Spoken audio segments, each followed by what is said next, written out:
Guys, I'm so happy because this time I'm going to the review and I actually kind of understand what this show is about. Boom, boom, boom. First thing, I didn't mention last time, but Kang Ha-ram, our main character, goes back to her hometown and she sees a boy just wandering the streets. She looks at this boy and this boy has the shadow of death on him. And she takes him to the police station, she finds his parents, but when he walks away, he still has this shadow of death on him. So, she runs back to the mean old Grim Reaper's house, who she thinks is her first love, but her first love's really dead. He died in the first episode. Remember? She runs back to the mean old Grim Reaper's house and she's like, help me! I'll help you if you help me! We gotta save this kid! I can't help it, because remember in the first episode where she got on a plane and then all the people on the plane died and she looked at a little girl on the plane and she was like, the little girl took her glasses and she was like, Honey, look at me and your glasses, ha ha ha ha ha, right? And she remembered that little girl's face because the little girl passed away on the plane ride. So this time she was like, no, I'm going to save this little boy. It's happening. Like I said, she goes and she asks the mean old Grim Reaper to help her. The mean old Grim Reaper is the mean old Grim Reaper. So he's like, whatever. So she decides, I'm gonna go save the little boy myself. So she runs back to her hometown, and meanwhile, the mean old Grim Reaper is like, I should really stop her from saving this little boy. Otherwise, she's gonna change the course of destiny. So, she, in the hometown, she's watching the little boy's house. And she's just watching, seeing if anything's amiss. And then, suddenly, his teacher comes by.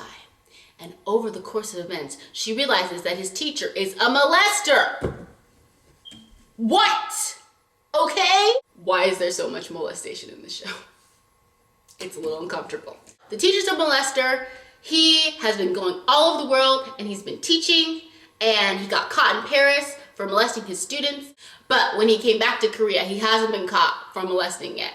So she follows him around, she goes to his apartment, and she stops the car that he's in because he's about to drive away, and she's like, stop! You have to stop now! Right? And he's like, what? And he rolls up the window, and she sticks her finger in the window. And so he's driving away and her hand's in the window. She's like, ah! And then finally the mean old Grim Reaper comes out of nowhere and he puts his hand on the car and he's like, stop! With superhuman strength. And the car looks like this.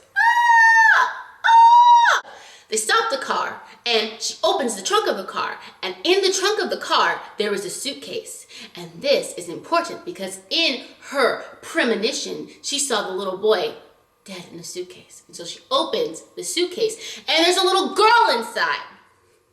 He abducted a little girl and he was keeping the little girl in his apartment the whole time. And he put the little girl in the suitcase. And turns out the little boy that she had been trying to save the whole time, he was climbing up apartment buildings to the little girl, trying to save her. But then he fell off the apartment building and they had to take him to the hospital. But he's alive. Good day's work, right? And she's really thankful to the detective who she thinks is her first love, and they're walking along and they're playing the drama music that's cutesy, and they're like, they're gonna get together. But I gotta tell you guys, I didn't forget. This guy is me. I didn't forget. They're trying to pull this mess with me. These two shouldn't be together. This mean old guy doesn't deserve love. You know who I liked? The guy who died in the first episode. Anyway, they're playing the music. They're trying to get these two together. But then, at the end, you find out that the whole time, he wasn't planning to save anybody. He wasn't helping her. He was just being mean, old, and selfish as usual. Because at the end, he says, what do you mean? I never saved anyone. I was never planning to save anyone. She'll never save anyone. And then you see that when she went to check on the boy and his house in the end to make sure the shadow of death was off him, she saw his brother and not him. And the shadow of death is still on the little boy. I hope they can save him.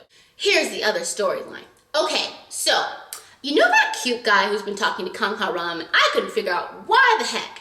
He kept coming around with his cute face and his cute dog, and I was like, you're here, but how are you important? I just don't understand. Okay, so, let me get you updated. I finally got it. This cute little boy has been put in charge of a company by his older brother. His older brother is mean and abusive. And he's been put in charge of the company because their father is dying in the hospital. Okay? He's dying in the hospital. He's really old and everything, and he's passing away. And the younger brother cares about the father. The older brother doesn't, but the older brother is the older brother. And I guess he just has the power. And he puts the younger son in charge of the operation as the proxy. Why is this important?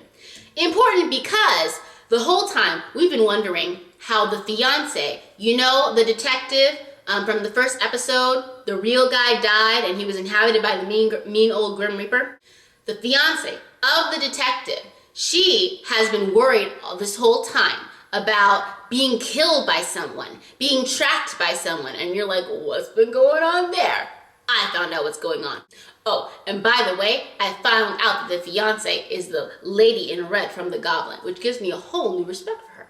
Anyway, so the fiance had been embroiled when she was younger in a molestation ring or scandal. Something to do with molestation. And the father, who is dying in the hospital as of now, was involved in it.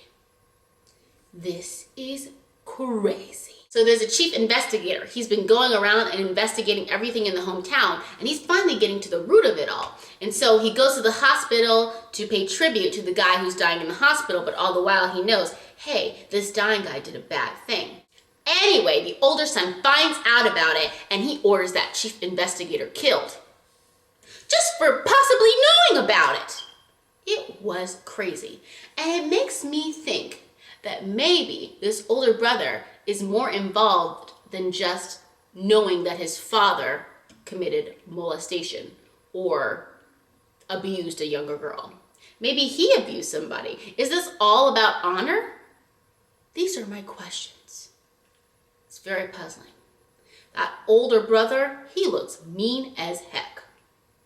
So yeah, guys, Goblin, no, that's not the drama. Guys, Black, they just keep pulling me back in.